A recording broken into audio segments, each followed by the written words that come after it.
Not the young man I had left to a fate worse than death, a fate that should have been mine. But the boy I had known, the Cingano boy with the black curls and the merry grin, who, in an overturned market stall, reached out his hand to me in conspiratorial friendship. I drew a deep, shuddering breath, feeling the dream recede, tears still damp on my cheeks. So simple to arouse such horror. In my dream, I stood in the prow of a ship, one of the swift, agile Illyrian ships I knew so well from my adventures, and wept to watch a gulf of water widen between my vessel and the rocky shore of a lonely island, where the boy Ysant stood alone and pleaded, stretching out his arms and calling my name. He had solved the riddle there, naming the source of the Master of the Strait's power. I had answered it too, but Ysant had used the Dramond, the Cingano gift of sight, and his answer went deeper than I could follow.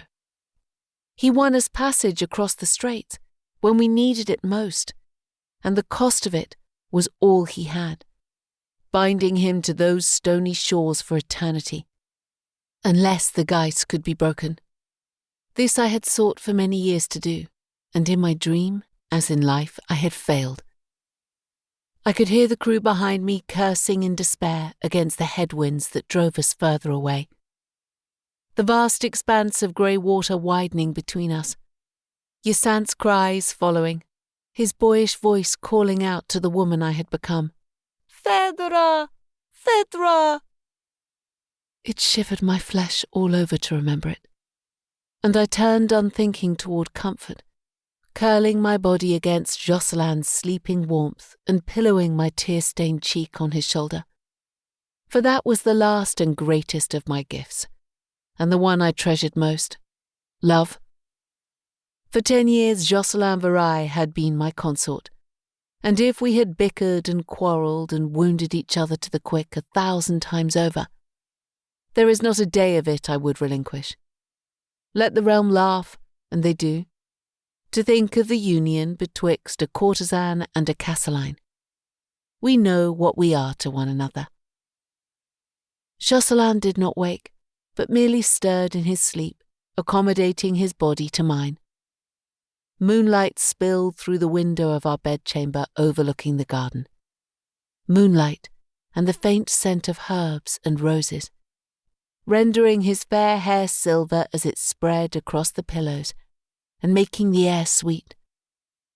It is a pleasant place to sleep and make love. I pressed my lips silently to Joscelin's shoulder, resting quiet beside him. It might have been Ysant if matters had fallen out otherwise. We had dreamt of it, he and I.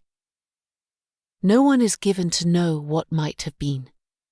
So I mused, and in time I slept and dreamed that I mused still, until I awoke to find sunlight lying in a bright swathe across the bed linens, and Joscelin already awake in the garden. His daggers flashed steel as he moved through the seamless series of exercises he had performed every day of his life since he was 10 years old, the training forms of a Castelline brother. But it was not until I had risen and bathed and was breaking my fast that he came in to greet me, and when he did, his blue eyes were sombre. "There is news," he said, "from Azal." I stopped with a piece of honey-smeared bread halfway to my mouth and set it down carefully on my plate, remembering my dream. "What news?" Joscelin sat down opposite me, propping his elbows on the table and resting his chin on his hands. "I don't know. It has to do with the Straits. Isandre's courier would say no more." "Ysant," I said, feeling myself grow pale. "Mayhap." His voice was grave. "We're wanted at court as soon as you are ready." He knew as well as I did. Joscelin had been there when Ysant took on the doom that should have been mine, using the Dramond to trump the offering of my wits and consecrate himself to eternal exile.